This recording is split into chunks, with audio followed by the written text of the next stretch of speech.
भी मानते हैं कि सिर्फ रनिंग करने से हमारा बॉडी फैट कम होता है, तो आप सही भी हैं और गलत भी हैं, क्योंकि ये पूरा सच नहीं है। तो सबसे पहले हमें ये जानना होगा कि बॉडी फैट शरीर में बनता कैसे है, तब हम ये जान पाएंगे कि वो कम कैसे होता है। तो चलिए जानते हैं। बॉडी फैट जो हमारे शरीर में होता है वो हम जो एक्स्ट्रा खाना खाते हैं वही इसका कारण होता है। लेकिन इसका ये मतलब नहीं है कि वो पेट में खाना फंस जाता है, ऐसा कुछ नहीं है। वो जो हम एक्स्ट्रा खाना खा रहे हैं उससे जो हमें एक्स्ट्रा एनर्जी मिलता है, जब हम उसका यूज़ नहीं कर पाते हैं तो वही हमारे बॉडी में फ़ैट के रूप में जमा हो जाता है।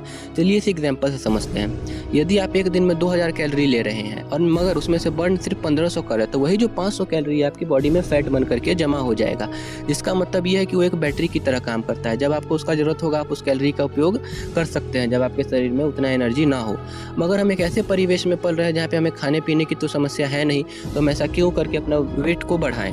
ऐसे वेट को बढ़ाने से हमारे शरीर में और भी बहुत सारी समस्याएं आ जा सकती है, जैसे कि हमारी हड्डियों का कमज़ोर होना। ज़्यादा शरीर भारी रहेगा तो हमारे पैर की हड्डियां भी कमज़ोर हो सकती हैं। तो चलिए जानते हैं कि अब हम इसे कम कैसे कर सकते हैं। आपको सबसे पहले तो ये हिसाब रखना होगा कि आप दिन भर में कितनी कैलोरीज लेते हैं। आपको उसी हिसाब से उसको बर्न भी करना होगा।